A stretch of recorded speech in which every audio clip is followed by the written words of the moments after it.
international sound.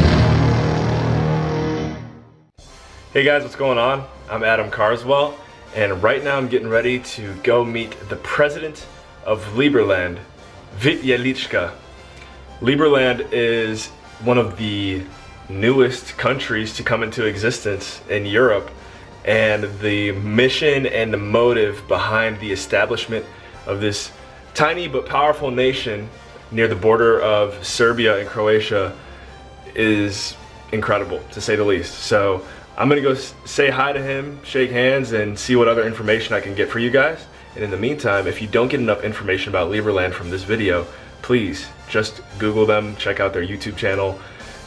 They're all over the internet. So without further ado, let's go meet the president. I'm here as promised with the president of Liberland, Jedlička. Excuse me.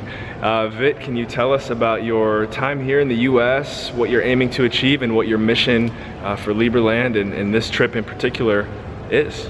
Well, we had a great reception for state senators and congressmen. Yesterday we had actually 10 of them coming to our reception, so it was very well attended. We had also some foreign diplomats coming to the event, and that was something where we're starting to getting Liberland recognized by different states in the US. I think it's a reasonable step now, and it will lead, of course, to the American or US recognition in total. But for us, that's the game, the right level of the game that we should be playing right now. And a part of that, I'm meeting some great guys here that applied for jobs. For example, we've got a guy that applied for a job of the Somaliland ambassador. I saw the email go out. Cool. But he's here, you know, he's here, and he's a great guy, Pratik. Yeah. He's got a lot of good connections in Washington, D.C. and elsewhere. He's a great strategist. He's with us for the dinner. So we've got a dinner of supporters here. And you know, this is just a beautiful group of people that can move Liberland forward, that came down here. So I'm really excited. You know, we've got a new representative here in Washington, D.C. Every single day we've got now 500 new people applying from all over the world, but a lot of people also from US. So I'm excited about the recent developments. Right, and I think you mentioned it earlier, but could you also touch on the basic foundations of Liberland, what makes it different from any other country that exists? Well, first of all, we are the first country that want to have a voluntary taxation system. So it doesn't matter if you don't pay taxes. You know, it just means that you will have a less voting right, and that means that, you know, if you don't want to participate in like building and helping the society to grow, okay, then you shouldn't have the right to decide about its future.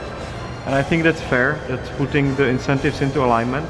We are also building a first decentralized autonomous government based on these principles. And those principles are derived from what was good in the past, which means the Republic. We have learned a lot from the American Constitution. We've got a little bit of I would say influence from the Swiss democracy, and the citizens will be able to veto the laws that are being passed that I think have proven to be very good. But overall it will be a meritocracy. So the more merits you have, the more shares of the country you have in the country, the bigger your say will be. It's beautiful. I love it. It's a community that, in my opinion, and obviously I'm saying in your opinion, that is run by the people, and that's beautiful. Yeah, and I think it's, you know, there was this idea also at the beginning of United States that some of the taxes should be voluntary. It was never put into practice. But it's about a time we actually make this relation between the state and the citizen completely voluntary. And when we make that, we release so much potential energy into society. When you remove coercion, you always release an extra energy, which I think will prove that Liberland will be the most successful state model in the next century. Absolutely. Well, thank you very much, Mr. President. I'll go with my left hand here real quick. Thank you. And guys, remember, in all you think, say, and do, take it to the next level.